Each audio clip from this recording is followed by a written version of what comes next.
AKS university के सतना के आप सभी ने मिलकर इस वेबिनार का आयोजन किया है। इस वेबिनार में आप सभी का हृदयपूर्वक स्वागत, अभिनंदन एवं वंदन करते हैं।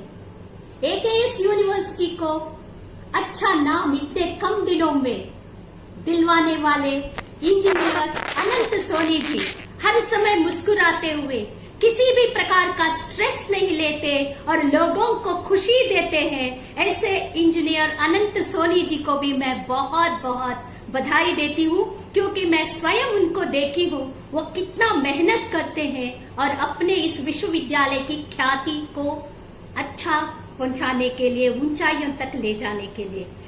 इसमें वाइस चांसलर के पद पर प्रो वाइस चांसलर के रूप में डॉक्टर हर्षवर्धन जी भाई साहब, उनका भी मैं हृदयपूर्वक स्वागत, अभिनंदन एवं वंदन करते हैं। हमने हर्षवर्धन जी और मैडम हर्षवर्धन जी से हमारी मुलाकातें कई हो चुकी है, मिलती रहती हूँ। जब भी मिलती हूँ कुछ नई बातें, नए अभिनव प्रयोगों के बारे में वे बात करते रहते हैं। इसके लिए युवाओं के दिल को समझकर वो एकेएस यूनिवर्सिटी में काम कर रहे डॉक्टर हर्षवर्धन जी का भी बहुत बहुत स्वागत, अभिनंदन एवं वंदन करते हैं। इस वेबिनार को आगे आप लोगों को अपने मार्गदर्शन प्रदान करने के लिए, कोरोना महामारी के लिए क्या क्या उपाय होना चाहिए, कैसे हम लोग ठीक रह सकते, आगे अपने जीवन को कैसे स्वस्थ रख सकते, इसके लिए हम लोग के बीच में उपस्थित है प्रोफेसर ईश्वर भारद्वाज जी, NL Mishra ji, doctor SS Pal ji, mister Mirza bag जी, प्रोफेसर भरत तिवारी जी, डॉक्टर साधना जी, डॉक्टर ऊधम सिंह जी, डॉक्टर दिलीप जी। दिलीप जी के कारण मैं इसमें जुड़ी हूँ, क्योंकि योग माने जोड़ना, और आप लोग एक दूसरे को, कहाँ कोई कांगड़ी विश्वविद्यालय का, कहाँ दिल्ली, कहाँ को चित्रकूट, कहाँ सतना, हर जगह से लोगों को आपने जोड़ा है। जोड़कर एक अच्छे विचार विमर्श करने के लिए यहाँ पर हम लोग उपस्थित हैं। आप सभी का मैं बहुत बहुत स्वागत, अभिनंदन एवं वंदन करते हैं। कोरोना महामारी में हम सब लोग बहुत स्ट्रेस में रह रहे हैं। सबसे बड़ा हम लोगों को जो क्यूरेटिव पार्ट में, या जो भी आगे को अपने आप को स्वस्थ रखने के लिए, आप लोगों ने सुन रखा है भारत रत्न नानाजी देशमुख जी ने चित्रकूट को केंद्र मानकर 50 किलोमीटर की परिधि में आने वाले 500 गांवों में कोई अस्वस्थ ना रहे, मुख्यतः उस बिंदु पर भी काम किया है। लेकिन नाना जी कहते थे, जब लोगों के पास थोड़ा बहुत पैसा होगा तभी वो अपनी स्वास्थ्य का ध्यान रखेंगे, तभी वो अपनी पढ़ाई का, शिक्षा का, घर की चिंता, बच्चों की चिंता करेंगे।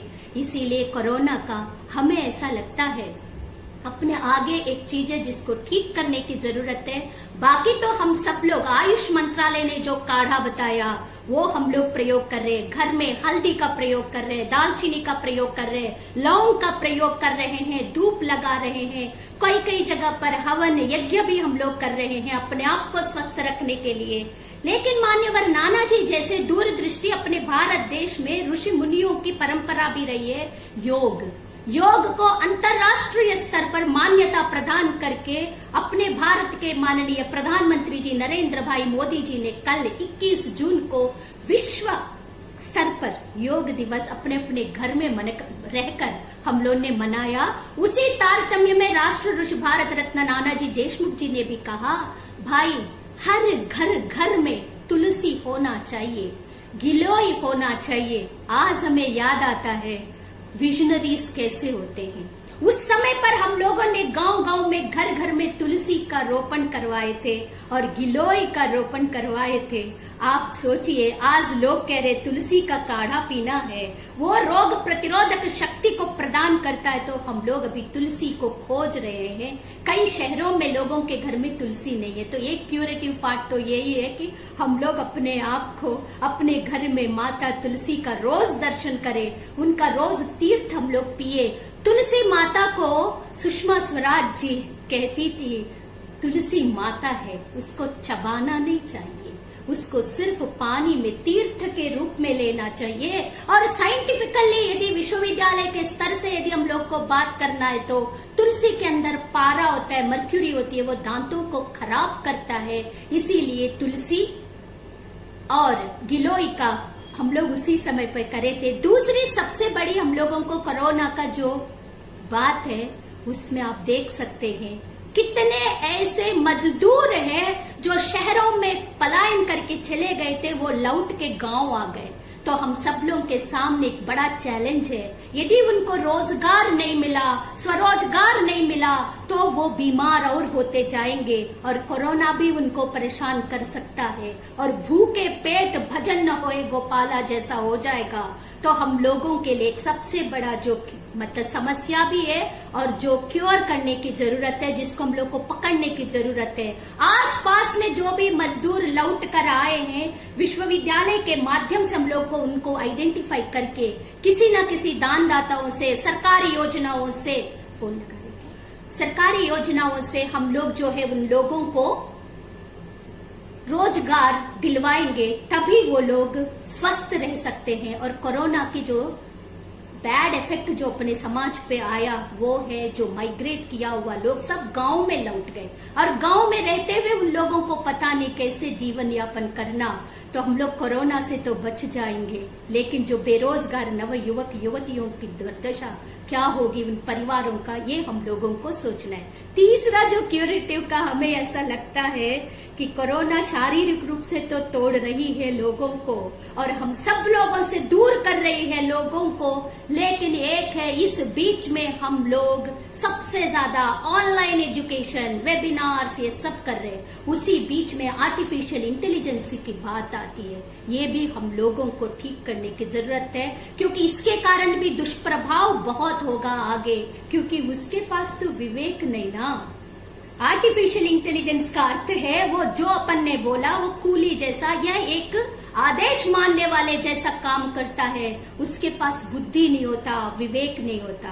क्योंकि हम लोग माँ को कहेंगे माँ मेरा पेट दुख रहा, वो सीधा कोई अंग्रेजी दवाई नहीं पकड़ाती। माँ के पास विवेक है ना, बुद्धि है, वो सोचती है, संवेदनशील है, इसीलिए वो हम लोगों को बोलती है थोड़ा अजवाइन खा लो, थोड़ा काला नमक खा लो, थोड़ा सा गर्म पानी पी लो, थोड़ा वज्रासन में बैठो, थोड़ा टहलो, थोड़ा गर्म पानी में घी डालकर पी लो तो पेट की जो ये गर्माहट है वो दूर हो जाएगी।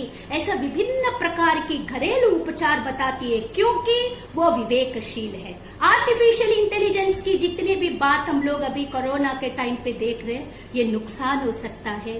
कोरोना को जीतने के लिए हम लोग अपनी घरेलू उपचार ज्यादा से ज्यादा करें और उसमें हल्दी, दालचीनी, काली मिर्च, अजवाइन, काला नमक, गिलोय और लौंग, छोटी इलायची, ये चीजें अपने घर में रोज रहता है। कभी धनिया का पानी पी लिया, कभी जीरा का पानी पी लिया, कभी तुलसी माता का अर्घ्य लेकर अपन ने पी लिया। इन सब से हम लोग स्वस्थ रह सकते हैं। बहुत बड़ी समस्या अपनी देश पे आई है और विदेशों में भी, पूरे विश्व में आई है। यह वैश्विक महामारी है।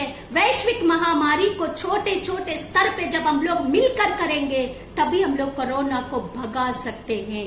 इसीलिए हम निवेदन करना चाहते हैं, आज हम सिर्फ आप लोगों को बताना चाहते हैं, स्वस्थ रहने के लिए योग सबसे ज्यादा आवश्यक है, क्योंकि अपनी बॉडी में जितनी भी चीजें अंदर चलती है, नाड़ी तंत्र वगैरह, ये हम लोग देख नहीं सकते। बीमार पड़ गया तो सीधा हम लोग अस्पताल को जाते हैं, बीमार ही ना पड़े ये हम लोगों का प्रयास हो। योग करेंगे तो अपनी बॉडी को, शरीर, मन, बुद्धि और आत्मा को जोड़ता है। एक इंटीग्रेटेड अप्रोच के साथ हम लोग हेल्दी लाइफ, हैप्पी लाइफ कर सकते हैं। योग दिवस, अंतर्राष्ट्रीय योग दिवस की आपको ढेर सारी शुभकामनाएं। जो छोटी छोटी परेशानियां हम लोग को आ रही है, आगे इसकी एक और बच्चों के अंदर भी हम लोग ये सिखाए, वो लोग गड़बड़ काम ना करें। पैसे की कमी, आर्थिक मंदी भी हो गई है, उसमें हम लोग गलत दिशा में ना जाए। स्ट्रेस को, अपने आप को कंट्रोल करने के लिए, कई बार स्ट्रेस अच्छा भी होता है, बुरा भी होता है। मुझे AKS यूनिवर्सिटी से दिलीप जी ने कहा, दीदी तुम्हारा 10 बजे जो है तुमको सत्र में आना है, 5 मिनट लेट भी हो जाते हैं क्योंकि हम लोग महिलाएं हैं। इसके आगे एक का लाइव का सेशन है तो समझो मुझे उसकी भी तैयारी करना, भोजन बनाना, बच्चों का ऑनलाइन क्लासेस चल रहा है। तो इस तरह की स्ट्रेस लेकर एक पॉजिटिव रिपोर्ट भी आता है, लेकिन स्ट्रेस हम लोग देख रहे हैं नेगेटिव की तरफ भी ले जाता है। हम लोग नेगेटिविटी हमारे बॉडी से, हमारी माइंड से, हमारी इंटेलिजेंस से पूरा हट जाए। हम लोग पॉजिटिव होकर योग माने जोड़ना, पॉजिटिविटी पॉजिटिविटी पॉजिटिविटी, यही क्यूरेटिव पार्ट के रूप में हम लोग अपने आप को ठीक रखें और घर पे रहते हुए जहां जरूरत है वहीं हम लोग बाहर जाए। बच्चों से मैं निवेदन करना चाहती हूँ, AKS यूनिवर्सिटी के हमारे आसपास के सभी बच्चे वहां पढ़ने आते हैं। आप सब बच्चे जीवन में कभी अपने आप को हार नहीं मानना। जो हार मान जाता है, हम लोग के सामने एक अभी का युवा कलाकार, सिनेमा कलाकार का उदाहरण है। हम लोग उस दिशा में कभी न जाए, क्योंकि माता पिता रोते हैं अपने जाने के बाद, दादा दादी रोते हैं। तो कोरोना एक ऐसी महामारी है, इससे हम लोग लड़ सकते हैं आयुर्वेद, योग, प्राकृतिक चिकित्सा को मानते हुए, घरेलू उपचार करते हुए, विश्वविद्यालयों से जो ज्ञान प्राप्त हो रही है उसको प्राप्त करते हुए। आप सबको ढेर सारी शुभकामनाएं, बहुत बहुत बधाई। बहुत अच्छे से रहिए, स्वस्थ रहिए।